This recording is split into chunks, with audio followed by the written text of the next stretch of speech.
Se vinieron arriba los instrumentos y se desafinaron, pero igual. Bueno, Así va a ser. Bueno, yo creo que ya podemos ir engrasando el asunto. En lo que llegan los libros, en lo que llega Toñi, que es columna vertebral de este acto. Bueno, yo soy José Miguel Pereira, para quien no me conozca, y voy a introducir la intervención de los compañeros y las compañeras que también están por ahí para leer algún fragmento. Y antes de nada me gustaría decir una serie de cuestiones muy por arriba, porque somos unos cuantos y para no alargarlo en exceso. Digamos que todo esto nace a partir de unas conversaciones entre Toñi, José Antonio y yo en la línea de que este libro me parece fundamental y que después de tantos y tantos años, ¿no? Sobre la mesa, leído, discutido, pues a veces se duerme, a veces se esconde, vuelve a salir. Y creo que sigue siendo, a pesar de los años, un libro fundamental para seguir pensando Canarias y la vida de las Canarias y la vida de los canarios. De ahí nace un poco una especie de gira por las islas. Hemos hecho algunas presentaciones en Telde, en La Laguna el otro día, en el Centro de la Cultura Popular Canaria, en el patio del Cabildo, ahora aquí, como no, en Agaete, la Laguna de Manuel Alemán, y bueno, a finales de mayo estamos en El Paso, en La Palma y algunas otras cosas que se avecinan con la intención de, insisto, seguir acercando este libro fundamental de Manuel Alemán, que muchos lo sabemos, otros hemos escuchado hablar de él, siempre lo hemos visto por ahí en las casas, pero bueno, yo diría que hace falta seguir profundizando en él y debatiéndolo y discutiéndolo a partir de él, porque Manolo ahí tocó una serie de claves fundamentales, insisto, todavía hoy.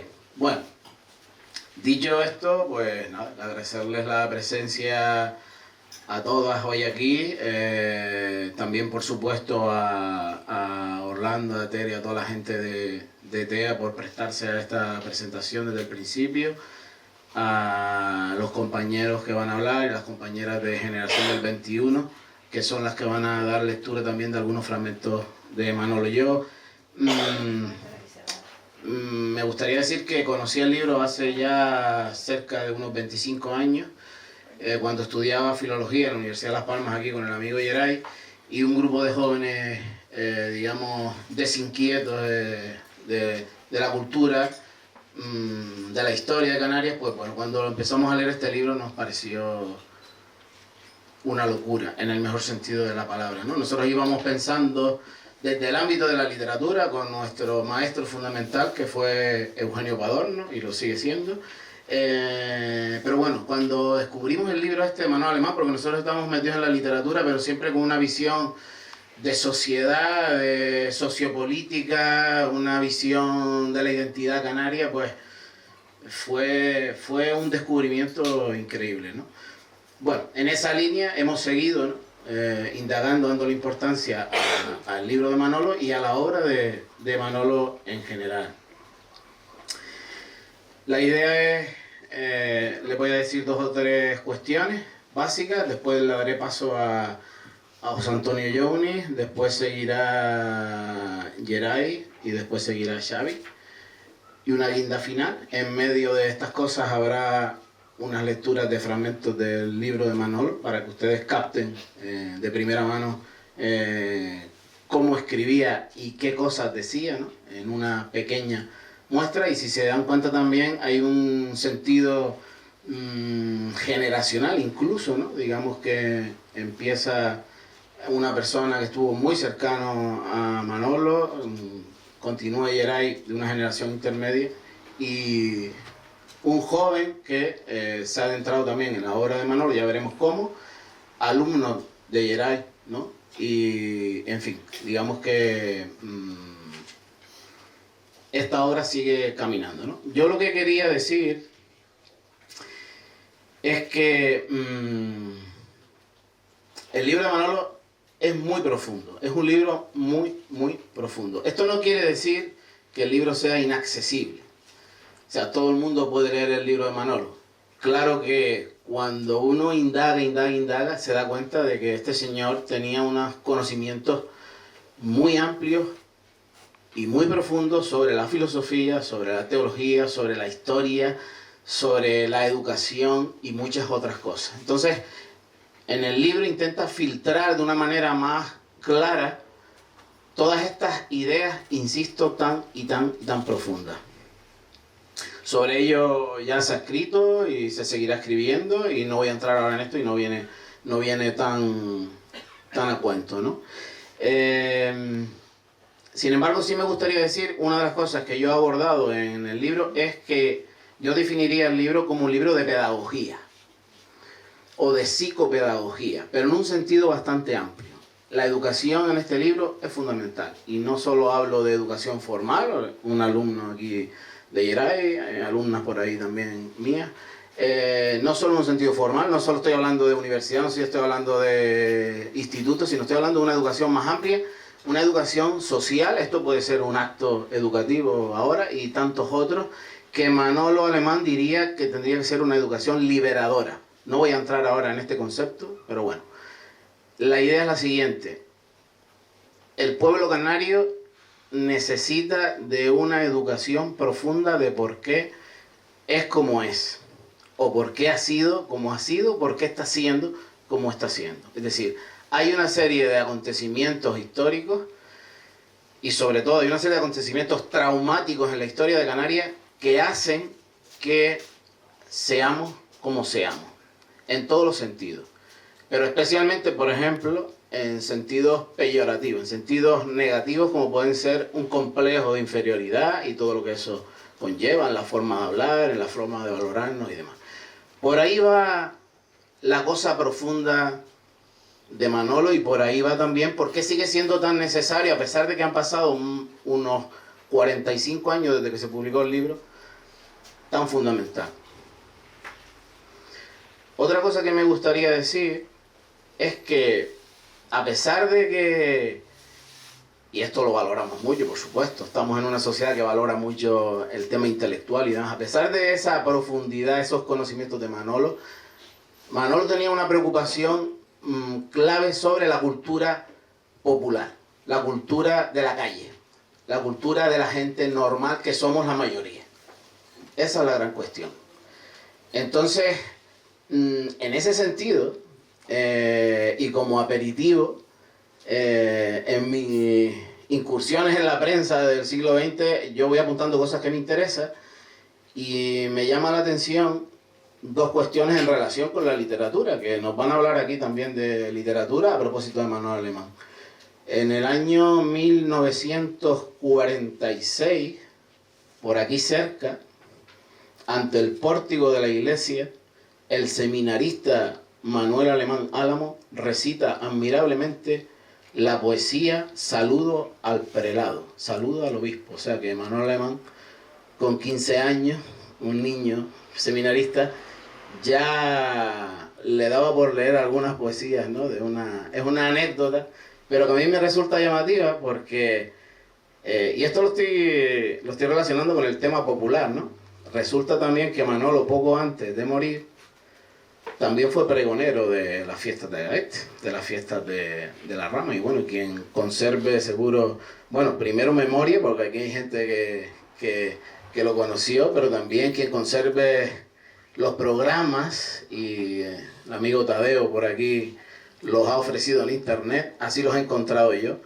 Creo que fue pregonero, si no me equivoco, en el año 88, y en el programa del año 89, en ambos, hay textos de Manolo Alemán, pero son poemas, ¿no? Pero si uno lee esos poemas, son poemas de corte popular, son poemas de corte popular. Y Manolo Alemán está haciendo eso porque, como decía antes, está dándole una importancia a la emocionalidad, a una importancia a esa cotidianidad más allá de lo intelectual. Estoy hablando del año 88-89, quiero decir que ya Manolo había hecho 2 tesis doctorales, había, en fin, sabía no sé cuántos idiomas. Es decir, ahí hay una clave importante de una persona, lo llamaríamos intelectual, pero que de intelectualoide tiene poco. Y esa creo que es una de las claves que también deberíamos aprender desde hoy, ¿no? Y por último,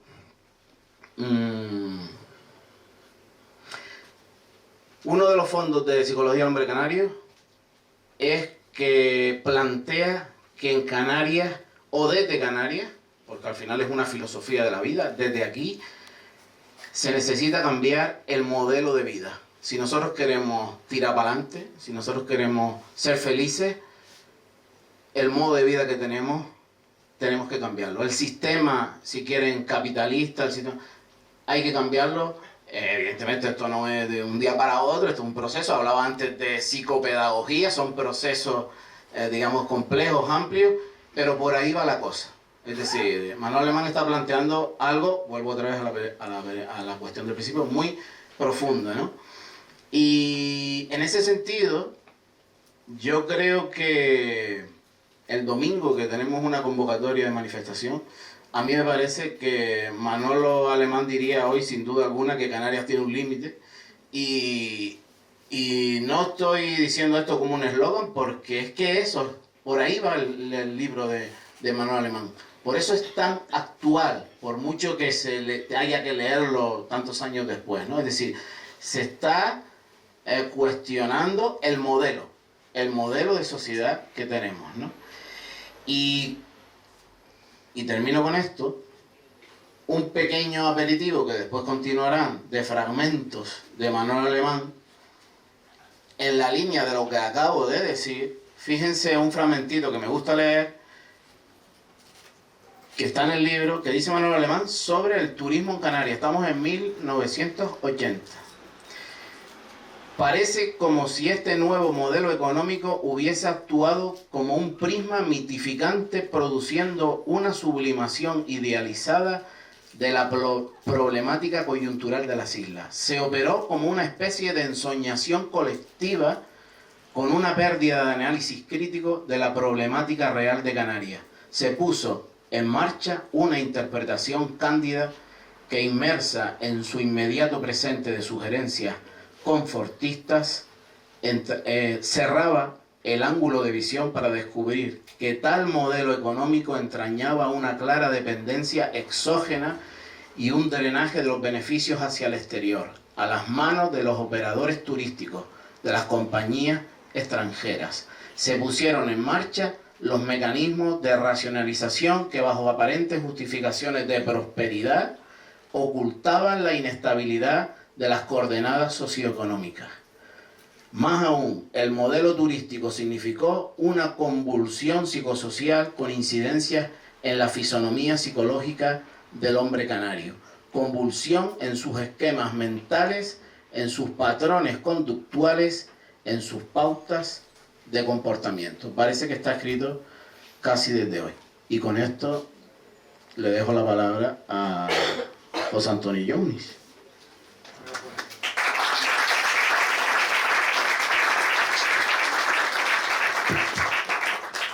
A ver si esto cuando era monaguillo.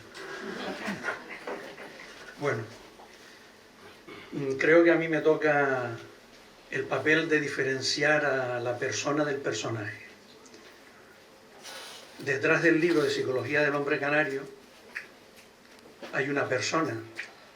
Lo habitual es conocer al personaje, al escritor. Y podemos interpretar, podemos estar de acuerdo, alinearnos o no con la producción intelectual que se plasma en el libro Psicología del Hombre Canario. Pero eso es el personaje. Desde que una persona se hace pública, se convierte en personaje. Pero, ¿quién es la persona que está detrás del personaje? Eso es lo que me va a tocar a mí, y yo como también soy profesor y tengo ese defecto de enrollarme, ¿no? Además mis alumnos también están ahí y lo pueden corroborar. Por eso voy a hablar, casi nunca he hablado en este sentido y quizás mucha gente pues no lo espere, gente que me conoce, pero creo que en este momento y en este contexto es necesario. No solo porque felizmente, y por eso hay que darle mucha importancia, veo que con la gente que trabajaba Manolo eran jóvenes, como hace Geray, como hace José Miguel Pereira, etc. Aunque ustedes dicen que son más jóvenes que yo, pero bueno, somos más o menos, sí, quizás tenemos una distancia generacional, como dices tú, pero lo curioso, el paralelismo es que Manolo trabajaba muchísimo con los jóvenes. Y ahora veo, y de eso me asombro, Toño, sinceramente, es que me asombro, digo, ¿cómo es posible que el personaje Manolo, la persona la conocían menos, que el personaje Manolo haya sobrevivido a su persona y haya otras nuevas generaciones que siguen con el testigo de Psicología del Hombre Canario, pero más allá de Psicología del Hombre Canario, es qué pasa con este pueblo, cuál es su proyecto de futuro, qué destino está escribiendo tanto desde la política como desde la economía, como desde la cultura popular. Dicho este contexto, vamos a empezar a ver quién era Manolo, evidentemente desde mi experiencia, ¿no? Quiero empezar deshaciendo equívocos sobre la identidad personal y social de Manolo, de Manuel Alemán. Para saber quién es el hombre que está detrás de la obra, hay que conocer y desplegar sus contextos de identidad. ¿Qué son los contextos de identidad? Los contextos de identidad son aquellos ámbitos de la vida donde una persona se juega quién es y quién quiere llegar a ser. Son tan importantes que cualquier problema en ellos puede afectar profundamente a su autoestima y provocar una crisis personal. Los contextos de identidad de Manolo fueron los de educador, psicoterapeuta y la práctica política. Estos tres contextos de identidad fueron los más centrales de su vida. Pero antes de hablar muy brevemente a la fuerza de sus contextos de identidad personal y social, hay que adelantar que el hombre que llegó a escribir Psicología del Hombre Canario, con la foto de una mujer en su portada, lo hizo a partir de un profundo sentimiento de militancia compasiva. La militancia compasiva es una forma de compromiso activo orientada al acompañamiento, a la ayuda y a la defensa de personas o grupos que sufren, movida por la empatía, la sensibilidad al dolor ajeno y la voluntad de sanar heridas sociales. Su motivación central, su motivación principal, no es ideológica ni doctrinal, sino ética y afectiva. Nace del contacto directo con el sufrimiento humano y del deseo de aliviarlo. A Manolo le dolía Canarias, le dolía el pueblo y las injusticias sufridas a lo largo de su biografía histórica como pueblo. Y es desde esta personalidad de militancia compasiva que se nutren todos estos contextos de identidad, el de psicólogo, el de educador, el sacerdotal y el político. No se puede entender Psicología del Hombre Canario ni a sus contextos de identidad sin esta urdimbre constitutiva de su militancia compasional o compasiva. En primer lugar, de forma recurrente se presenta públicamente a Manolo, a Manuel Alemán, como teólogo y educador. Lo leo en muchas presentaciones públicas de su figura. Y si bien es cierto, no define con justicia los contextos de identidad personal donde Manolo desarrolló y desplegó su vida. Nunca se dice que fue psicoterapeuta, o casi nunca, cuando fue un contexto central en su vida, mientras que lo de teólogo y sacerdote se fue convirtiendo en algo bastante secundario en su vida. En esto, como en otras cosas de envergadura, Manolo era un valiente. La honestidad bañaba su valentía, tanto que desde dentro de la Iglesia y públicamente criticaba el Día de la Hispanidad, o los que somos, según ellos, más viejos, llamábamos el Día de la Raza, que era el 12 de octubre, Para Manolo, era el día de la violencia colonial y tenía mucho que ver con la configuración de la identidad canaria. Manolo tenía mucha razón al decir que el Día de la Raza formaba parte del franquismo. Y sí, Manolo también era sacerdote, pero nunca utilizó la sotana para hablar en público, ni la autoridad religiosa para dar valor a sus palabras. Su fe era silenciosa, encarnada en la ética, en el respeto, en su opción radical por los últimos, porque creía sobre todo en la dignidad humana. Hoy, sin embargo, algunos tratan de proyectarlo como lo que él nunca quiso destacar, quizás por afecto o quizás por necesidad de encontrar referentes, pero creo que debemos ser fieles a su verdad, de la que participé como un miembro más de su familia, la familia Alemán, con la que tanto me une. Y su verdad era esta: Manolo necesitaba nombrar a Dios para servir a los demás. Perdón, Manolo no necesitaba nombrar a Dios para servir a los demás, ni exhibir símbolos para practicar la justicia.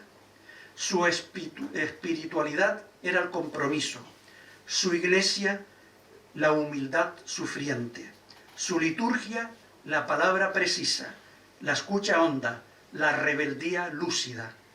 En segundo lugar, cuando hablaba de la iglesia, lo hacía desde la teología de la liberación, haciendo críticas profundas a la iglesia conservadora y limitante, la que no estaba cerca de los pobres, de las injusticias y de las desigualdades opresivas, especialmente en Canarias. Estas críticas, respetuosas por otra parte, pero críticas profundas, eran producto de un contexto de identidad central en su vida, el político. No militaba en ninguna organización política, pero su corazón y su cerebro estaban al servicio de Canarias. De hecho, debe llamar la atención que las figuras políticas con las que se identificaba plenamente fueron sacerdotes atípicos, como él mismo, tan atípico como Manuel Alemán. El cura guerrillero Camilo Torres, Monseñor Romero, asesinado de un tiro en su iglesia y declarado santo por el Papa en el 2018, como mártir de la Iglesia Católica. También se identificaba con Ignacio Ellacuría y con Ignacio Martín Baró, dos destacados intelectuales jesuitas asesinados en El Salvador por su compromiso con la justicia social y su denuncia de la violencia estatal. De todos estos sacerdotes hablaba mucho Manolo, y todos ellos con algo en común y por lo que dieron sus vidas: haber denunciado activamente la pobreza, las violaciones a los derechos humanos. En tercer lugar, de Manolo tampoco se habla expresamente de su militancia política, no porque estuviera afiliado a ningún partido, que no lo estaba, sino porque era nacionalista canario y defendía la identidad desde su militancia compasiva, y eso es importante subrayarlo. Él llegó a la identidad por una descubierta actitud política a favor del pueblo canario y las injusticias materiales y simbólicas que sufrió y sufrirá este pueblo. No es casualidad que un cierto periodismo miserable de nuestra tierra canaria lo hiciera noticia como cura comunista, junto a otros sacerdotes. No lo asesinaron, pero intentaron desprestigiarlo porque era nacionalista. Sin embargo, quiero recordarles que su altura de gigante moral doblegó a un periódico de las islas durante las primeras elecciones democráticas, yendo personalmente a hablar con su director y denunciarle a la cara que no querían recoger la publicidad política de partidos nacionalistas. Manolo no tenía miedo ni al agua fría. A ver si me he pasado. Consiguió que el periódico publicara la publicidad de los partidos nacionalistas. Y de eso fui testigo yo, que lo acompañé al periódico. En cuarto lugar, Manuel Alemán no fue un filósofo de Torre de Marfil, ni un teórico de abstracciones desarraigadas. Era un pensador, sí, pero un pensador con los pies hundidos en el barro de su tierra y el pulso pegado al dolor de su gente. Su obra, especialmente, claro, Psicología del hombre canario, no era un ejercicio de intelectualismo estéril, sino un acto de militancia compasiva, una psicología hecha desde las grietas de la identidad colonizada, una filosofía que olía a salitre, a tierra agrietada por la sequía y a silencios impuestos por siglos de historia rota. No escribía sobre conceptos, sino sobre heridas, la neblina psicológica del canario, el trauma de la conquista, el mestizaje como identidad arrancada y rehecha. Su pensamiento era un mapa para descolonizar el alma isleña, no un tratado para especular sobre el ser en abstracto. Por eso duele y por eso importa, porque Alemán, Manuel, no pretendía ser neutral. En quinto lugar, el oxímoron es una buena definición de la personalidad de Manuel Alemán. A Manolo no se le aprende en sus diversas identidades, sino es a través del lenguaje sutil de la poesía, del oxímoron en cada uno de los contextos de identidad donde desarrolló su vida y su personalidad. Manolo era el hombre del silencio atronador. Manolo no era un hablador gratuito, ni un parlanchín alocado, era todo lo contrario. Manolo te prestaba tanta atención que te hacía sentir único, y eso lo hacía desde un silencio atronador, un silencio que te hablaba, un silencio que te proponía, con un arte sin igual. Te ayudaba a explorarte, que te introdujeras en tu propio silencio y dialogaras contigo mismo.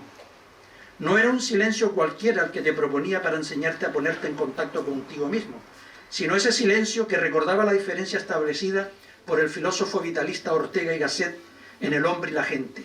Pintaba Ortega y Gasset la escena simiesca del mono en el zoológico, siempre vertido hacia el exterior, sin mucha vida interna, por estar siempre atento a estímulos externos. El mono no tiene mucha vida interna, tiene la que tiene, pero no tiene mucha vida interna. Es decir, que practica poco el ensimismamiento, porque siempre estaba alterado, externalizado. Pues bien, Manolo, con su silencio atronador, te daba la oportunidad de descubrir que hay que pensar la acción, y para ello es necesario ensimismarse. De ahí la propia dialéctica de su personalidad de oxímoron, por la funcionalidad de los silencios que te interpelaban. El silencio que viene del ensimismamiento de Manolo nos llevaba a nuestro propio ensimismamiento. Podemos decir que este oxímoron define uno de los más importantes contextos de identidad de Manolo, el de psicoterapeuta. Los silencios de Manolo eran silencios fertilizantes, silencios fértiles, silencios de mayéutica, socrática, creativa. En sexto lugar, Manolo era un Marco Polo. Manolo era más parecido a la personalidad de Marco Polo, del Marco Polo pensador, que al dudoso y alicorto emperador Kublai Khan. Según el relato de Italo Calvino, Las ciudades invisibles, que Manolo leyó con ocasión de una conferencia que impartió en la Casa de la Cultura de Telde, el 23 de abril de 1981, durante las primeras fiestas patronales de San Juan tras la restauración democrática en España. Esto leyó Manolo. Marco Polo describe un puente piedra por piedra. ¿Pero cuál es la piedra que sostiene el puente?, pregunta Kublai Khan. El puente no está sostenido por esta piedra o por aquella otra, responde Marco, sino por la línea del arco que ellas forman. Kublai permanece silencioso, reflexionando, y después añade: ¿por qué me hablas de las piedras? Lo único que me importa es el arco. Polo responde: sin piedras no hay arco. Este relato, que tanto gustaba a Manolo, sugiere que él comprendía la importancia de los elementos concretos y cotidianos, las piedras, que sustentan las grandes ideas, proyectos o comunidades, el arco.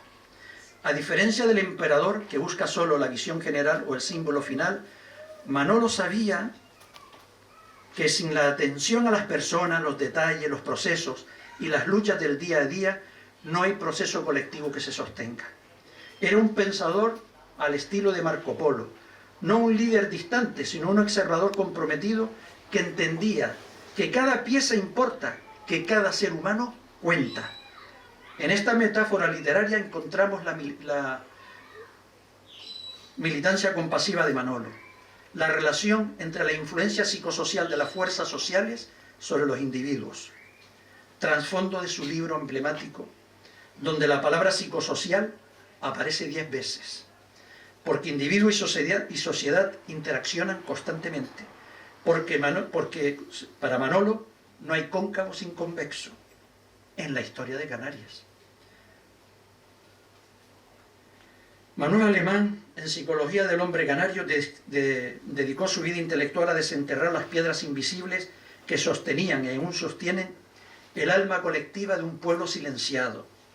No se conformó con analizar el arco de una psicología genérica, universalista, descontextualizada. Fue a buscar las piedras ocultas, el miedo heredado, la resignación aprendida, la humillación interiorizada bajo siglos de dependencia. Comprendía que no basta con hablar del arco de la sociedad o del arco de una persona, que sin mirar las piedras, las historias particulares, los condicionamientos materiales, los gestos íntimos de resistencia o de dolor, no hay comprensión posible, ni ayuda real. Su psicología era una psicología situada, encarnada, ética. Una psicología que no huye de la historia ni del conflicto. Y si Manolo decía que al hombre canario había que ayudarlo a reapropiarse de su voz, practicaba esa reapropiación cada día, ayudando a otros a nombrarse, a saberse valiosos, a descubrir que no están rotos, sino silenciados por un arco que no siempre los representa. Como Marco Polo, Manolo sabía, ya voy terminando, que sin piedras no hay arco. Y que algunas piedras, aunque estén ocultas, sostienen mundos. En séptimo y último lugar, como psicoterapeuta, Manolo sabía que una persona no se sostiene por un solo rasgo, ni se define por una etiqueta diagnóstica. Se sostiene por el arco invisible que forman todas sus partes, incluso las más frágiles. Como ciudadano comprometido, entendía que las luchas por la justicia no son ideas abstractas, sino la suma de pequeñas resistencias, de nombres y rostros concretos. Manolo era exactamente eso, alguien que sabía ver las piedras que los demás no veían, que sabía nombrarlas y darles su lugar en el arco. Esa sensibilidad suya, tan lúcida como humilde, hacía que uno se sintiera comprendido desde la raíz, no como un todo amorfo, sino como alguien cuyas piezas importaban. Él sabía que en sus piedras no hay arco, que sin personas no hay comunidad, que sin verdad no hay justicia, y nos enseñó con su vida a mirar cómo se muere un puente, no por encima, sino por debajo, donde late la tensión que lo sostiene. Como psicólogo no te clasificaba, te escuchaba. Como ciudadano no proclamaba ideas abstractas, sino que se comprometía con luchas concretas, con injusticias reales. Como amigo no te juzgaba por lo que parecías, sino que te sostenía por lo que eras. Como seguramente diría Manolo, la despersonalización comienza cuando un pueblo deja de ser sujeto de su propia historia. Para Manuel Alemán, recuperar la voz, el rostro y la dignidad es condición para cualquier liberación. Eso hacía nuestro Manolo. Ayudaba a las personas en su consulta, en el aula universitaria, en la vida, en los grupos de jóvenes universitarios cristianos, a recuperar su voz. No hablaba por encima de nadie, no ofrecía respuestas prefabricadas, escuchaba, acompañaba y devolvía a cada cual el derecho a ser sujeto de su propia historia. Una piedra más en ese puente frágil, pero necesario hacia la dignidad. Con mirada de psicólogo social, alma de antropólogo, pensamiento de filósofo político y corazón de terapeuta, supo como nadie dar sentido al arco que nos sostiene. Son las piedras diversas, juntas, las que dan forma al puente. Su voz ha sido para Canarias el arco del puente que ha buscado unirnos desde la base de las piedras, con ternura atronadora. Manolo sabía del árbol que escondía la semilla y por eso a muchos, a tantos, nos ayudó a nacer. Gracias.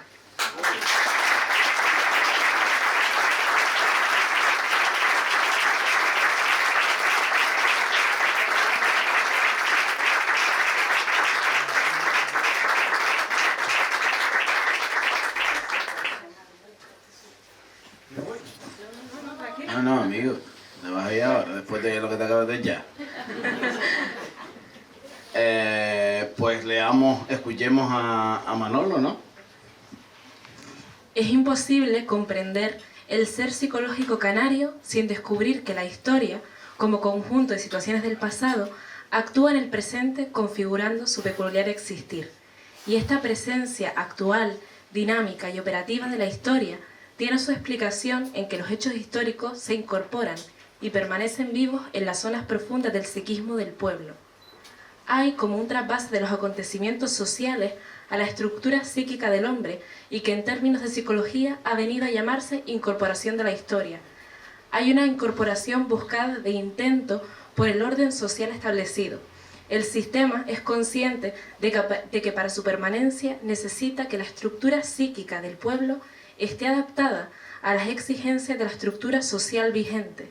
El sometimiento del hombre canario ha sido posible porque se ha formado en él una estructura psicológica propicia para la resignación que ha correspondido a la estructura psicológica de dominio.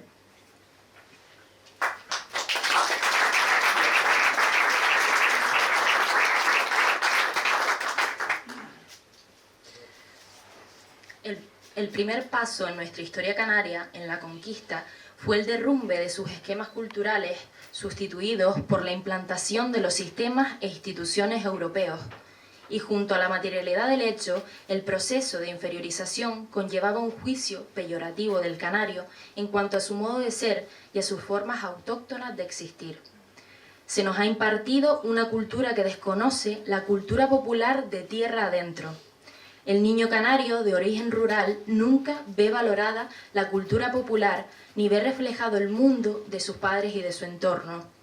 La escuela impone formas urbanas cosmopolitas y estereotipadas impregnadas de superioridad cultural por unos educadores dependientes de lejanos ídolos culturales, dando la espalda al interior y a la historia y, lo que es peor, a su pueblo. De esta forma, desconociendo la cultura popular que tiene sus raíces en la tierra y sustituyéndolas por otra abstracta de orígenes lejanos, se logra confundir a ese pueblo, despersonalizarlo, hacer aceptar su ignorancia y, por lo tanto, inferiorizarlo.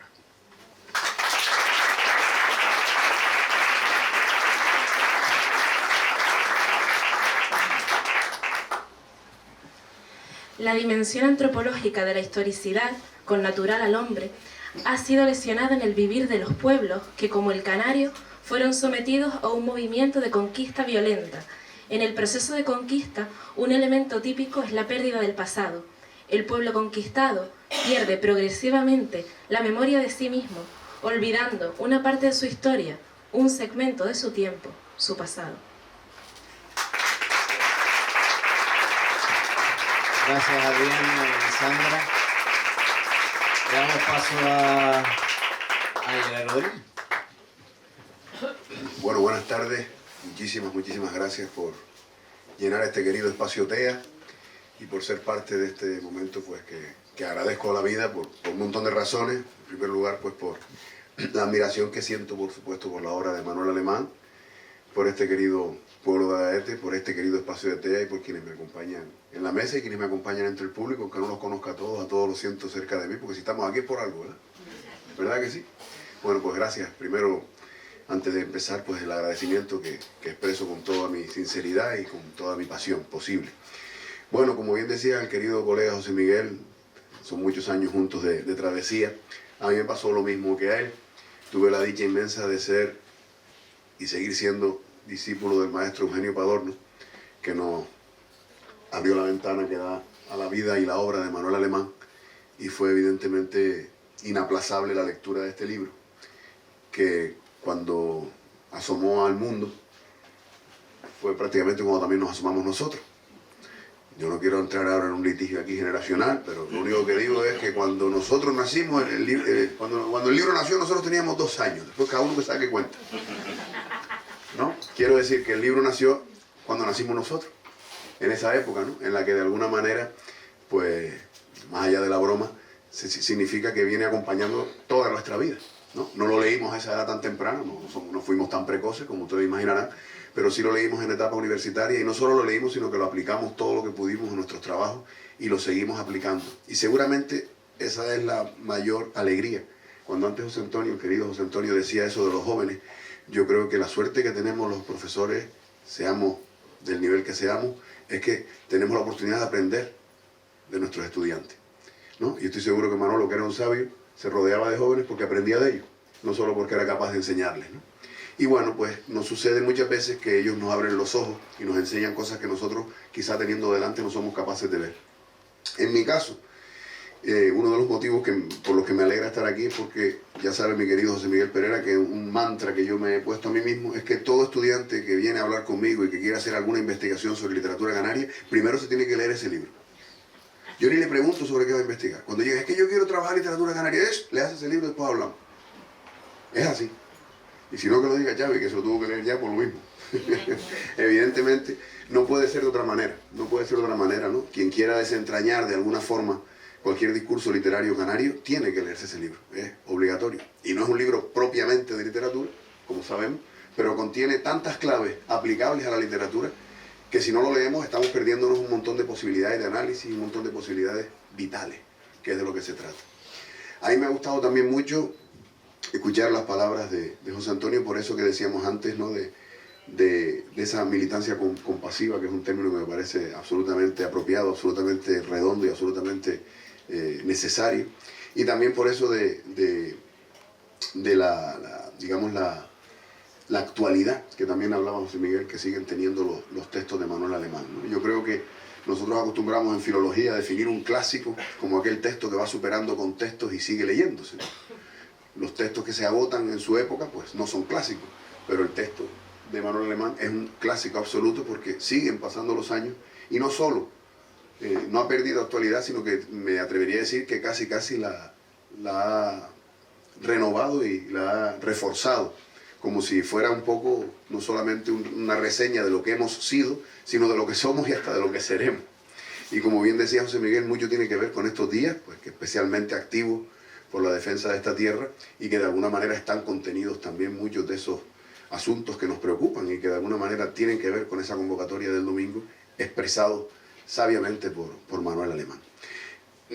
Evidentemente son muchos los temas que aborda, muchos los temas que trata. Coincido con José Miguel en que es una lectura absolutamente accesible, que cada uno después le dará la profundidad que desee según sus intereses y sus necesidades, pero desde luego es una lectura absolutamente diáfana, una lectura absolutamente abierta, pero desde luego cada uno, evidentemente, como todo libro, no es una novela, evidentemente, no es un texto de ficción, pero que todos se quedarán con aquello que les llegue, pues, a llenar cualquier expectativa o que les llegue a encender cualquier lucecita, porque tiene muchos interruptores el libro que podemos apretar. Pero yo quería leer una cosa que siempre me ha parecido interesante y relacionarla con la literatura, que al fin y al cabo es lo que suelo hacer, y es pues el concepto de Manuel Alemán, uno de los conceptos que más luminosos me parecen del libro, que es el de conciencia neblinada, ¿no? ¿Verdad? Esa conciencia neblinada que nos hace ver las cosas de cierta manera. Yo el otro día también recordaba un texto que escribí hace algún tiempo donde decía que menos mal que de vez en cuando, cada vez más, tenemos calima para que el desierto nos recuerde dónde estamos. Hay gente que si no fuera por eso yo creo que seguiría pensando que vivimos en un rectángulo móvil con forma de tarjeta de teléfono, SIM, que está en todos sitios menos donde debe estar. Menos mal que la calima del desierto, que es otra especie de neblina seca, nos recuerda dónde estamos, ¿no? Bueno, pues dice Manuel Alemán, pues por leer un fragmento que dé sentido a otro texto que le voy a leer después, dice así, ¿no? Dice: la canariedad puede encontrarse en grado muy cercano de proximidad a la conciencia sin que haya logrado su concienciación. Es una canariedad preconsciente, está en el borde mismo de la conciencia y cualquier circunstancia puede ayudarle a dar el salto al ámbito de la percepción, abrirle el paso a la zona del consciente. La neblina obstaculiza la contemplación del paisaje, pero un rayo de sol puede romper el telón neblinoso, hacer luz y desvelar el paisaje, dejando al descubierto la panorámica hasta entonces velada. ¿Dónde descubrí yo esto? ¿Adivine? Yendo para Artenara. Que siempre pasa lo mismo, que cuando uno atraviesa la neblina, al final lo acaba viendo todo más claro. Tú sabes que detrás de la neblina está el paisaje. Y yo digo, lo vio claro Manuel Alemán y nos lo enseñó con un ejemplo maravilloso. Pero bueno, dejando a un lado la anécdota personal, que explica casi todo, le quiero leer, y lo traje aquí, un sonetillo neblinoso que escribió unos cuantos años antes, el gran Saulo Torón, con el seudónimo de Belarmino en el periódico El País, nada más y nada menos que el 1 de abril de 1928. Estoy seguro que un texto y otro tienen tanto que ver que si no los leo me sentiré mal después. Neblina, dice Saulo Torón. La población se cubre de gasa fina. Dos hombres en una esquina, no se sabe lo que son. Neblina. Nuestra razón se ofusca y torpe declina. Confundimos a Marquina con Platón. Neblina. Polvo sutil que nuestros cielos de añil convierte en oscuro paño. Neblina. Engaño y error. Yo creo que aquí, lector, hay neblina todo el año. Bueno, me parece absolutamente luminosa, nunca mejor dicho, esa percepción. Y es un pequeño ejemplo nada más de todo lo que hay en los libros, en el libro de Manuel Alemán, para irnos antes de Manuel Alemán y después de Manuel Alemán a encontrarnos con un montón de referentes que ya él vislumbró y que de alguna forma tienen que ver con esa, como decía antes José Miguel, esa conciencia colectiva de pueblo que tenemos, ¿no? Que efectivamente hemos vivido de alguna manera colectivamente, pero que nos afecta individualmente, ¿no? Yo hablaba no hace mucho con algunos estudiantes de si se habían fijado ellos, por ponerles un ejemplo, la tendencia tan habitual que tenemos los canarios de referirnos a alguien con la expresión de jefe. ¿Han fijado ustedes? Jefe. Y es que nos gusta tener un jefe. Hasta aquí puedo leer. Pero me entienden, ¿verdad? ¿Por dónde voy, no? ¿Nos gusta tener un jefe o no? Bueno, pues aquí hay mucho de esto, ¿no? De la percepción, ¿no? De esa neblina que a veces no nos deja ver las cosas y que nos hace deseosos, ¿no? De tener jefe, que ya saben ustedes que tiene mucho que ver también con lo que decíamos antes de las cosas que nos preocupan y que están invitándonos a salir a la calle este próximo domingo. En el caso de Xavi, al que me hace mucha ilusión preceder en el uso de la palabra, le toca a él una labor maravillosa, porque en este año 2025 estamos celebrando el centenario del fallecimiento de otro grande, ¿no? Como fue Rafael Romero, Alonso Quesada. Y bueno, pues él mostró su interés por trabajar las crónicas de La ciudad y la noche de Alonso Quesada, que son textos absolutamente fantásticos. Y bueno, pues la sugerencia fue, oye, pues vete a buscar a Manuel Alemán y ponga a conversar a Manuel Alemán y Alonso Quesada, unos textos de principios del siglo XX con unos textos, digamos, de la última parte del siglo XX, sobre asuntos, pues, que evidentemente tienen mucho más que ver que lo que podríamos pronosticar. Él evidentemente está haciendo ese trabajo. Lo teníamos antes un poquito nervioso, pero José Miguel, como buen profesor, le dijo que ahora mismo el que más sabe de lo que está haciendo él es él. Así que no hay ningún problema. De eso se trata. Y bueno, pues cuando le demos la palabra, pues lo comprobarán y nos sentiremos todos regocijados, sobre todo de ver la continuidad del trabajo de Manuel Alemán. Y por último, pues me alegra mucho y le quiero agradecer a José Miguel Pereira que fuera aquí donde me convidara a él a estar, porque yo creo que este pueblo tiene que sentirse orgulloso de muchas cosas, pero tiene que sentirse profundamente orgulloso de Manuel Alemán. Yo creo que ha dado gente valiosa y maravillosa a Gaete, pero uno de los seres humanos más grandes que ha dado este pueblo se llama Manuel Alemán Álamo. Y es bueno recordarlo y decirlo todas las veces que haga falta. ¿Vale? Por todas las cosas que sabemos y seguramente las que nos faltan por saber. También, pero eso lo digo yo en petit comité. Bueno, muchísimas gracias y bueno, pues el mejor consejo que les puedo dar, que no soy nadie para dar consejos, pero es que efectivamente, como decía José Miguel, que quien no haya leído el libro, pues, aunque no vaya a hacer ninguna investigación de literatura canaria conmigo, que se lo lea. Es el mejor regalo que le pueden hacer uno a uno mismo. Así que gracias.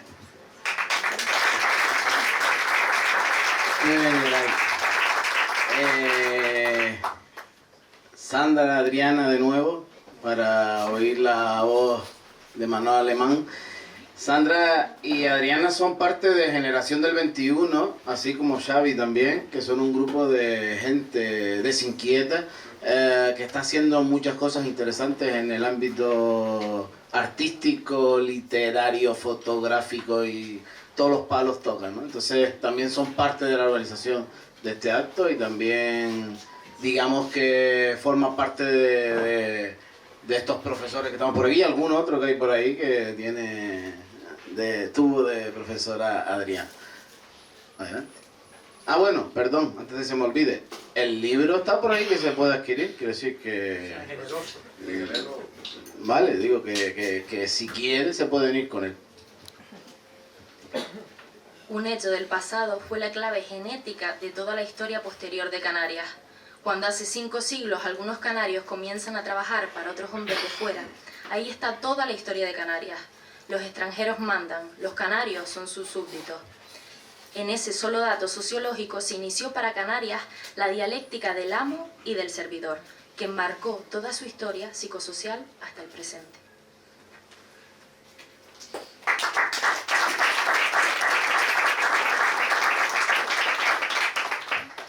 El sistema estructural implantado en Canarias, introduciendo sus intereses comerciales e ideológicos, ha actuado como obstáculo barrera en la dinámica del proceso de desarrollo de la sociedad canaria, y esa misma realidad estructural implantada en nuestras islas no ha posibilitado un ámbito psicocultural propicio para la realización humana.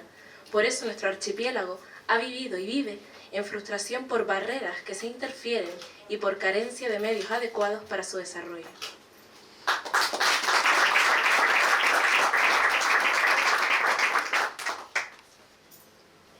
En la dinámica de la praxis se conjugan 2 datos, reflexión y acción dialécticamente integrados en el mismo sujeto.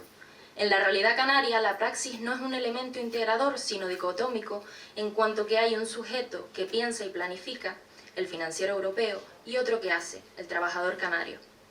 Esta dicotomía del pensar por un lado y del hacer por otro es un residuo de la sociedad esclavista que, distinguiendo entre señores y siervos, a estos se les reserva el trabajo manual y a aquellos la función de pensar. En realidad, si al hombre canario se le ha negado la facultad de pensar su mundo, se le ha negado, querámoslo o no, su condición de persona. La negación del pensar entraña la negación del decidir. Los mecanismos de sumisión del canario han sido manejados en la dinámica estructural hasta el punto de acatar al dictado los modelos económicos, las técnicas de cultivo, su exportación y su financiación, sin que el hombre canario pudiera decidir ni prestar su iniciativa. El hombre isleño vive así sin pronunciar sus propias opciones porque, al obedecer la palabra mandato europea, silencia inconsciente o ignoradamente su propia decisión.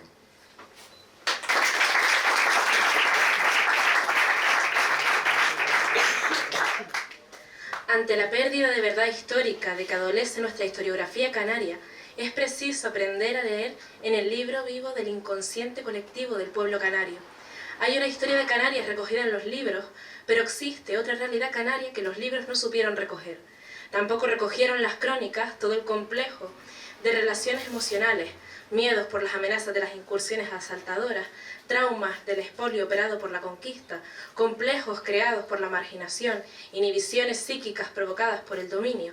Todo este complejo anímico ocurrido en el útero de nuestra historia, olvidado por los libros, fue recogido fielmente en el inconsciente colectivo del pueblo canario. Se impone, por tanto, leer e interpretar el inconsciente colectivo canario, develarlo. Muchas gracias.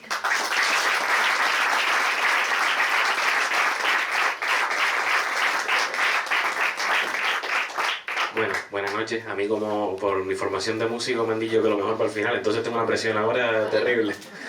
Intentaré hacerlo humildemente.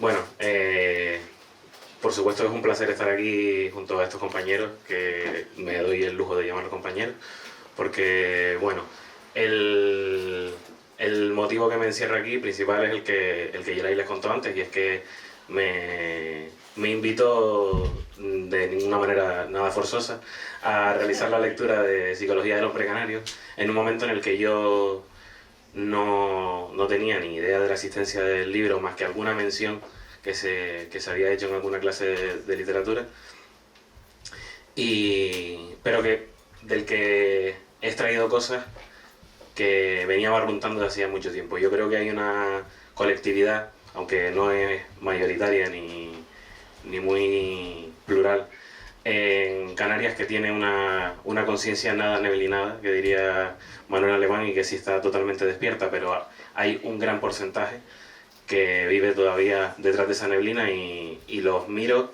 o los acompaño con la pena de no tener esa conciencia que sé que, y confío que nuestro futuro pues tendrá más desarrollado. Esto viene, bueno, en primer lugar por juntarlo con Alonso Quesada, que igual no es la figura principal aquí hoy y no todo el mundo tiene muy ubicada. Alonso Quesada fue, por si alguien no está muy en contexto, un escritor del siglo XX, de principios del siglo XX, de Las Palmas, aunque muy afincado en Agaete también por motivos de sanidad y de amistad, que bueno, él mismo se definía como un fantasma amarillo que recorría la ciudad, y yo creo que lo hacía también desde ese punto de conciencia superior, ¿no? de tener esa misión o sentir esa misión divina de concienciar a su gente, de que todo el mundo tomara un punto de conocimiento sobre lo que estaba sucediendo, sobre lo que podía suceder y sobre la realidad de su tierra. Entonces yo creo que los textos de Alonso Quesada siguen siendo vigentes a día de hoy, así como lo es el texto de Manuel Alemán, por lo brillante de su literatura, por lo brillante de su misma brillantez a la hora de ver las situaciones, y yo creo también por la capacidad de lo vergonzante, de cogernos del lóbulo de la oreja y enseñarnos nuestros defectos y el otro lado del espejo. Bueno, mi trabajo, porque Yeray me invita a venir aquí a hablar con ustedes, entrecruza las lecturas de estas dos obras, una más ensayística, si quieren, y la otra más literaria, aunque también con un profundo análisis sociológico. Yo cuando le propuse esto a Yeray, me pareció, no sé si novedoso, tampoco le propuse esto exactamente, Yeray me lo devolvió, nos pasamos la pelota un par de veces y al final concluimos que esta relación era un poco la que iba a tener fruto de la investigación. Entonces, bueno, me gustaría resaltar un par de ideas y de conceptos, a ver si se entiende un poco lo que estamos intentando. Si pensamos, esto es totalmente de Manuel Alemán, si pensamos a Canarias como un único ente, como si no existiera nada más en el mundo, sino lo que viene de fuera y lo que entra para adentro,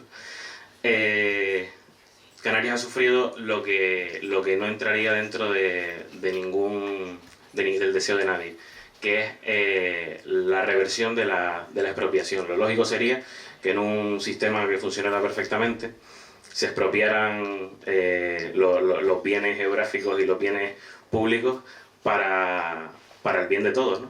Y Canarias ha sufrido exactamente lo contrario, es que se nos han expropiado los bienes geográficos, los bienes sociales, los bienes culturales para el beneficio de unos pocos muy concretos. Y esto es lo que Alonso nos cuenta muchas veces en su sufridera individual, en su jornada, en su tener que ceñirse al trabajo y ser sumiso incluso del extranjero, ¿no? de lo que se importa, de lo que entra y valorar muchas veces más lo que está afuera que no lo que está dentro. Y esto al final viene pues por una extirpación de nuestra identidad, que no es que evidentemente en Canarias no hay una identidad primigenia, no hay nada, porque al final nuestra identidad está formada por el mestizaje, está formada por África, está formada por Europa, está formada por América, y todas con sus partes buenas y sus partes malas. Pero sí hay una expropiación, ¿no? Hay un momento de la historia en el que se llega a Canarias y como decían antes los compañeros, se nos quita nuestra religión, se nos quita nuestro idioma, se nos quitan nuestras costumbres y se nos impone una edad moderna en medio de un neolítico que estábamos aquí un poco pues viéndola venir. Con esto supone ciertas cosas y me gustaría acudir a algunos textos de Alonso Quesada que llegan a este punto, ¿no? Como decía ayer ahí antes, nos gusta mucho tener un jefe. Y esto viene seguramente por la asunción de que siempre hay alguien por encima de nosotros, de que siempre hay alguien que manda, de que esto viene de arriba, que es una frase muy nuestra, y que al final nunca está de la mano nuestra, o no parece que esté de la mano nuestra, lo que nos parece, lo que nos pertenece. Una gran persona es una crónica de Alonso Quesada que recuerda a otro de los conceptos de Manuel Alemán, que es la indolencia. La indolencia es una cosa que yo creo que hemos generado todos y que todos conocemos, que seguramente les venga a la cabeza con una frase de Manuel Ogueira que dice Él es bueno, tiene eso, pero él es bueno. Entonces, esa capacidad que tenemos de asumir nuestra tristeza y asumir la permanencia del desastre, pues se ve en un trocito que voy a leer, ni la voy a leer entera, de la crónica Una gran persona. Cuando se es en la ínsula una gran persona, ya sabemos todos que nuestra vida es inmortal. Para ser gran persona es preciso ser antes un gran otentote y fumar un buen cigarro puro y caminar abriendo las piernas constantemente. El transeúnte, al pasar, dirá de nosotros: «Qué tío más animal», pero siempre habrá otro señor que responda: «Pero es una gran persona». Puede uno ser sinvergüenza y hasta ladrón en la ínsula sin dejar de ser gran persona. La gran persona está siempre en el fondo, como los tesoros. Un señor ladra, en el fondo es una gran persona. Otro señor comete una infamia, no importa. Mientras comete esta infamia, como beneficia a un tercero, será la gran persona que todos deseamos. ¿Usted lo ve tan grosero, tan sinvergüenza, capaz de quedarse con la isla entera? Pues es un infeliz, incapaz de nada, una gran persona. Así decimos nosotros de estas grandes personas nuestras. Bueno, esto es un poco de lo que escribe Alonso Quesada y lo que nos demuestra, pues eso, de ese concepto de indolencia, de sumisión también, de mutismo incluso, que también menciona Manuel Alemán en su obra, y que ha construido al final un prejuicio sobre nosotros mismos, que nosotros mismos ejecutamos, que nosotros mismos nos ponemos.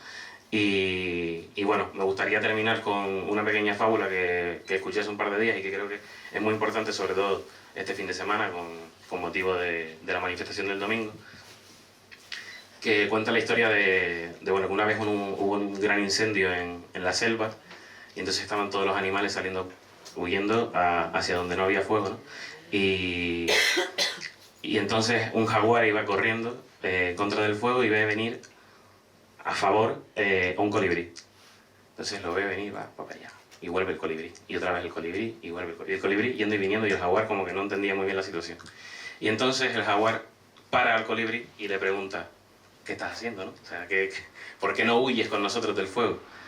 El colibrí le cuenta que está cogiendo agua de un estanque y que la está escupiendo sobre el fuego, y el jaguar le dice: bueno, pero es que así tú solo no vas a lograr nada.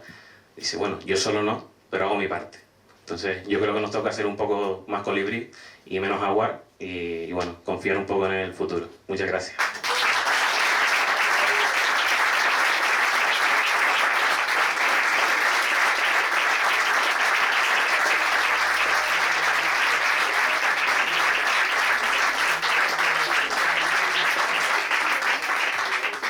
Dice Geray que tiene por aquí una sorpresa, una quinta preparada con Xavi, ¿eh? Puede ser. Pero dice que si no compran el libro primero, no hay nada. Eso me acaba de decir aquí por los bajines, a la zorruga. Bueno, yo, Toñi, antes me escuché a mí mismo y recordé que yo debo tener, no sé dónde, y espero que tú lo conserves, una copia en audio del pregón de Manuel Alemán en Agaete. Ah, pues vale, o sea que eso estaba por ahí, digo, porque hay una charla por ahí que circula, pero el pregón recuerdo que también estaba, ¿no? Con lo cual, pues, bueno, y no sé, mientras ustedes se preparan, también, yo sé que llevamos tiempo, ¿no? Pero a lo mejor, si alguien quisiera participar, hablar, pues creo que también estaría bien. No sé. También les invito a, si tienen, no sé si tienen club de lectura en TEA, en Agaete, que pudieran animarse a leer el libro o partes del libro. Es que solo partes del libro. Yo me prestaría a intercambiar si me llaman. Y quiero decir que, porque tiene mucho, ¿no? Ay, gracias. ¿Alguien se anima?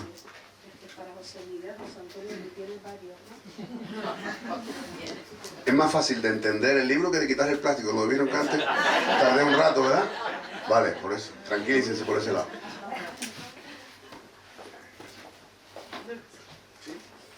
Bueno, es que yo creo que, vamos a decir la verdad, yo creo que este lugar predispone. ¿Verdad, Roy? ¿Verdad, Orlando? ¿Verdad, Tere? Y claro, cuando me dijo Pereira que la presentación era aquí en TEA, y dije, no vamos a tocar nada. Vamos a ir allí nada más que hablar como si fuéramos, gente, que solamente habla, pudiendo cantar y tocar. Pero es que además se da la circunstancia, no yo, sino que aquí tenemos, como él dijo, él sí es un excelente músico formado y preparado como es el amigo Xavi, que además de ser un filólogo, casi ya le queda poquito para ser filólogo ya, excelente, también es un excelente músico, y bueno, yo pues... Donde las nubes se acabaron, donde el futuro está en las manos de los hijos del fuego y de los hijos del mar, y el calor de los volcanes construimos un legado y un paraíso al que llamamos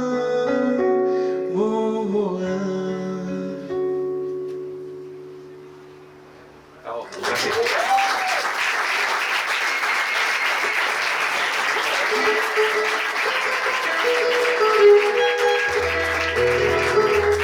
Bueno, yo voy a cantar unas décimas en decasílabas que escribí hace tiempo. Las escribí y las canté por ahí, pero no tenían título. Y un día estábamos cantando rancheras con Víctor Ramírez, que es una de sus pasiones, además de la literatura, y dice, échate un tema, y me eché este tema. Digo, Víctor, pero este tema no tiene título. Dice, yo se lo pongo.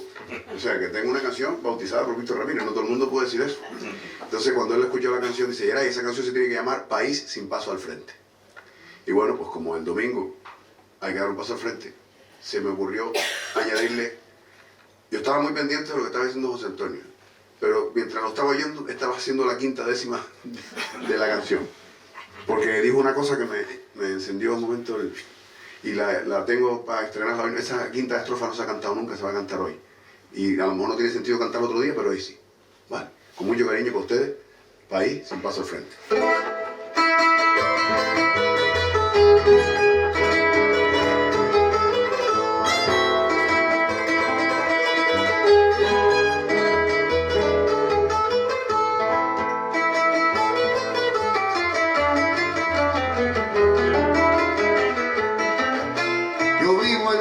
Incomprensible que domestica el sol con el cemento, que teniendo de sobra sol y viento busca bajo la tierra combustible. Yo vivo en un país apetecible para las extranjeras inversiones, donde hay quien vive de las subvenciones sin haber dado nunca un paso al frente, y donde para ser el presidente te basta con perder las elecciones.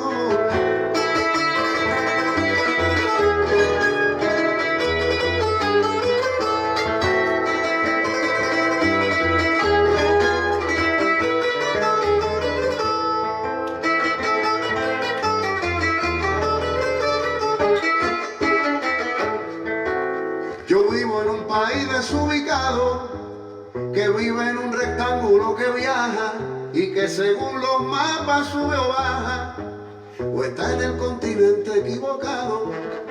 Yo vivo en un país que han destrozado algunos que se creen con el derecho, los que por él se dan golpes de pecho, porque en el pecho llevan la cartera, y mientras su país se desespera, están como los guirres al acecho. Y mientras su país se desespera, están como los guirres al acecho. Yo vivo en un país que han dividido, echando a pelear a los hermanos, con odio y argumentos que son vanos, y algunos por desgracia se han creído. Y vivo en un país que han escindido, haciendo un homenaje a sus deslices, algunos ignorantes infelices, por no decir fanáticos y brutos, que ven la diferencia de los frutos y no que son las mismas las raíces.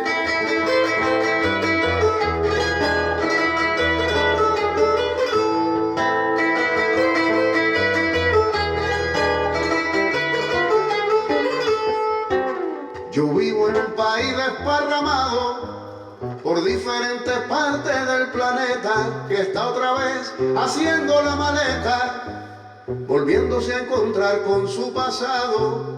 Y vivo en un país acomplejado que ni siquiera sabe hacerse el fuerte, que cree que ha de dar gracias por su suerte, y al que los que le esconden la fortuna le dan por himno una canción de cuna.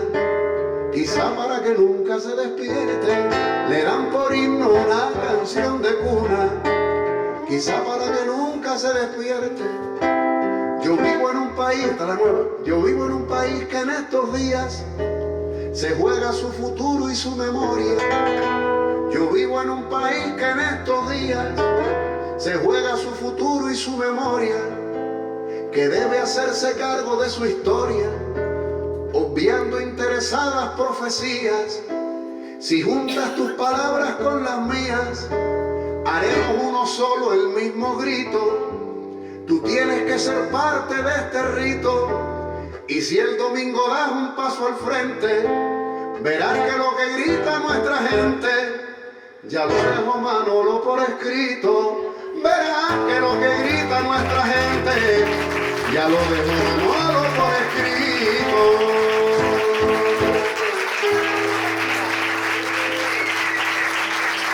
Muchas gracias. Sí, se vinieron arriba los instrumentos y se desafinaron, pero bueno, así parecían más instrumentos,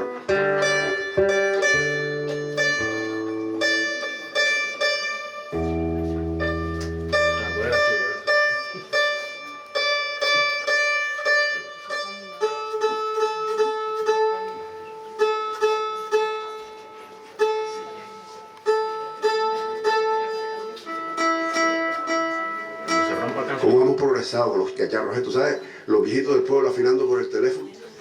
Te daba un la mayor. Fuerte cosa eso.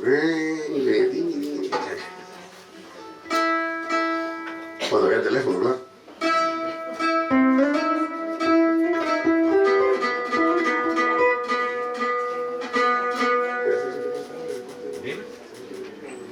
Sí, lo que yo voy a mirar la letra.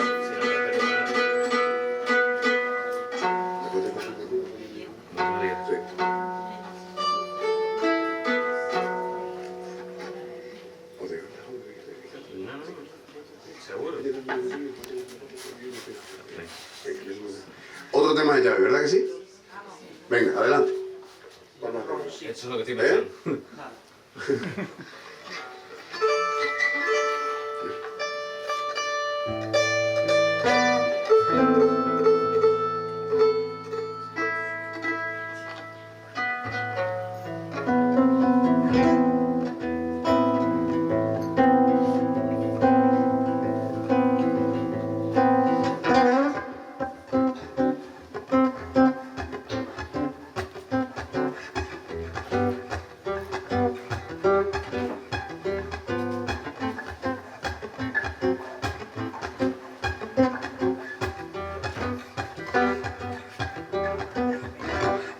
Buscando algún lugar, tratando de encontrar fusión de viento y sal, venida desde el mar, pueblitos abrazados por la lava, volcanes agitados de calor, colores del desierto pintan un cuadro con sabor a caramelo, colores de otro tiempo pintan un retrato en la tierra del fuego.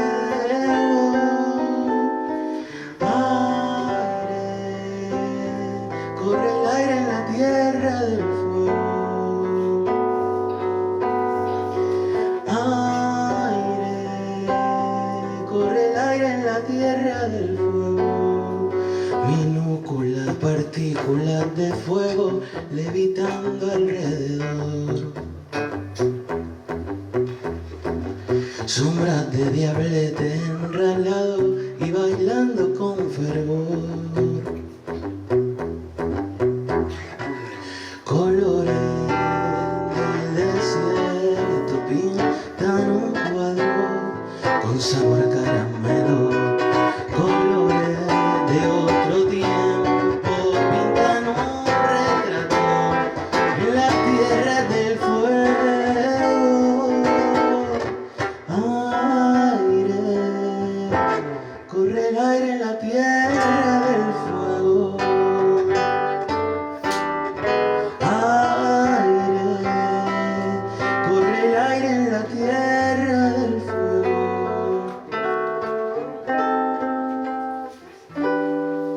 Gracias.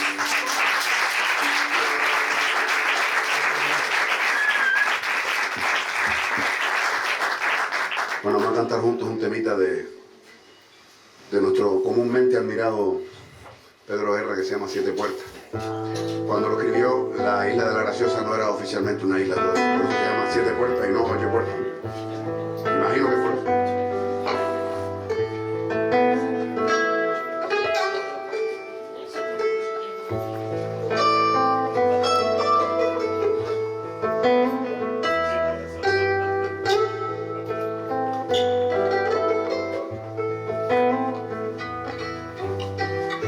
Mi casa está en el mar con 7 puertas. Yo ya no vivo allí, pero me esperan. El viejo que no entiende mis canciones, la plaza, los fantasmas, los rincones. El tiempo de llorar, las ganas de cantar y un niño que se llena de razones.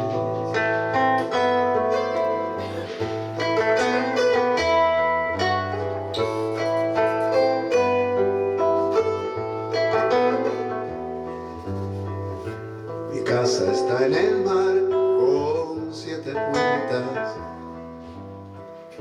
Yo ya no vivo allí, pero me esperan. El cubo de pescar de cuando vive, querer y no saber cómo decirte.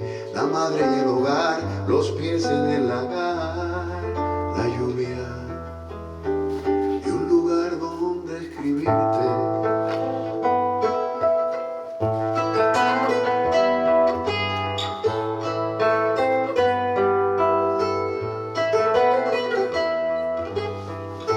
Mi casa está en el mar con 7 puertas. Yo ya no vivo ahí, pero me esperan. La calle, el futbolín, las emociones, la línea que divide las naciones, los días de taller, mujer que no tendré, y el barro que mancha mis pantalones.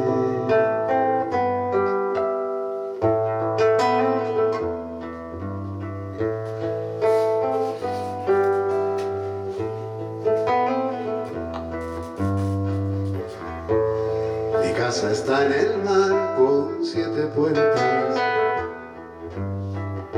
Yo ya no vivo allí, pero me esperan.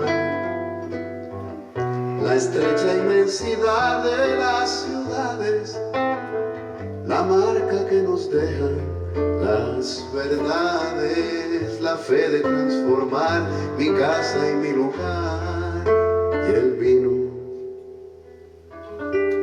que alegró las amistades.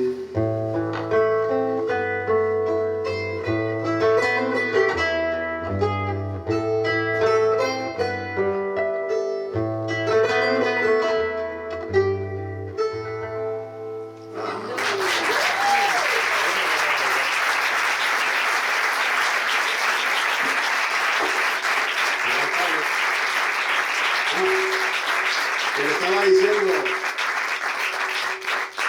querido José Antonio, que aparte de la décima esa que me inspiraste, no, sí, aunque tú no lo creas, sí. Yo sí lo creo. Habíamos dicho, Chávez y yo, que íbamos a cantar una canción él, 2 canciones él, 2 canciones yo y una entre los dos. O sea, a mí me queda otra. Y pensaba cantar otra, pero me abriste los oídos y el corazón con algo que no es un tributo, porque yo dije mismo antes lo del tributo, pero me parece que pega muy bien esta versión especial, sentida con más cariño que talento, que vamos a hacer de un tema que el gran Rubén Blades dedicó a Arnulfo Romero, ¿verdad?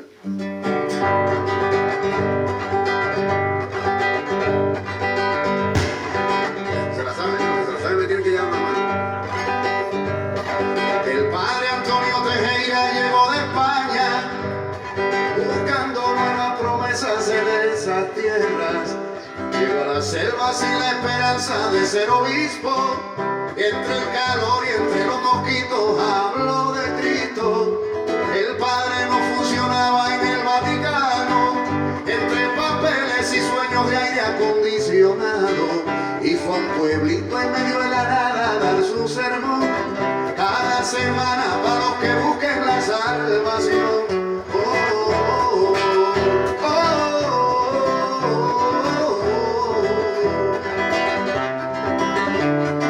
El niño Andrés Eloy Pérez tiene 10 años y estudia en la elementaria Simón Bolívar. Todavía no sabe decir el credo correctamente. Le gusta el río, jugar al fútbol y estar ausente. Le han dado el puesto en la iglesia de monaguillo, a ver si la conexión compone al chiquillo. Y su familia está muy orgullosa porque a su vez se cree que con Dios conectando a uno conecta 10.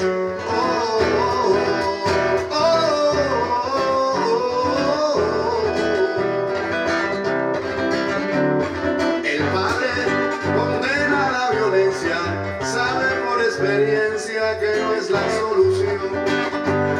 Les habla de amor y de justicia, del río de la noticia grabada en su interior. Suenan las campanas otra vez, del padre Antonio y su monaguillo Andrés. Suenan las campanas otra vez. ¿No fueron al ensayo? El padre Antonio y su monaguillo Andrés. Al padre lo halló la guerra un domingo en misa, dando la comunión en manga camisa. En medio del Padre Nuestro el sicario entró y sin confesar su culpa le disparó. Y Antonio cayó, hostia en mano y sin saber por qué. Andrés se cayó a su lado sin conocer a Pelé. Y entre el grito y la sorpresa, agonizando otra vez, estaba el punto de palo clavado en la pared. Nunca se supo el criminal quién fue.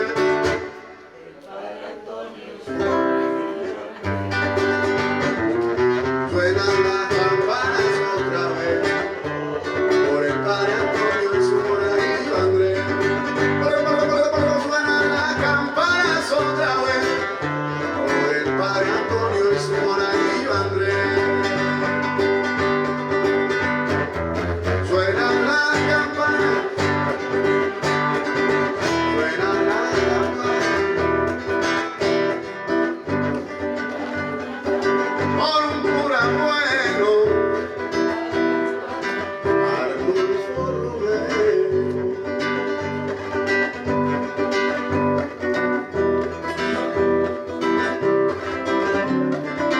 Suena la campana,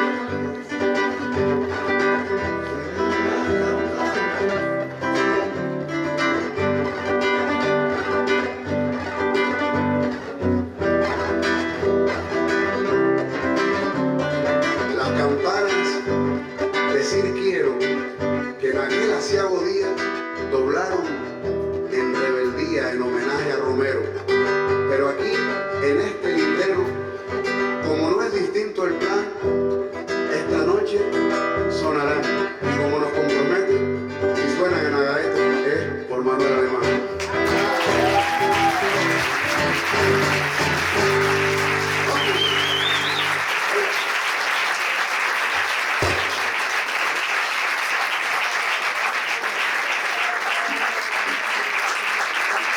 Esto era más o menos. Vean, Antonio, cómo me abriste camino, me abriste camino. Bueno, pues yo creo que aquí era lo que teníamos previsto, ¿verdad, Jan? Se acabó el dinero, como decía la gente, pero bueno, no sé si hay algo más, señor Pereira, si hay algo más que decir o algo. Gracias, muchas gracias. Espero que hayan pasado un rato agradable y combativo, que son los más agradables de todos. Y espero, como decía antes, que quienes no hayan leído este libro, pues tienen el fin de semana para eso. No, de aquí el fin de semana para el domingo ir cargado de razones. Ahora tenemos que ir el domingo. ¿De acuerdo? Muchas gracias.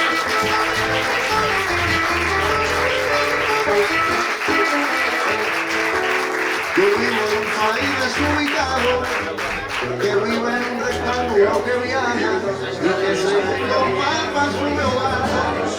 Está en el continente, yo vivo en un país que han destrozado algunos que se creen con el derecho, los que por él se dan golpes de pecho, los que en el pecho llevan la cartera, y mientras su maíz se desespera, están como mordidos de los derechos.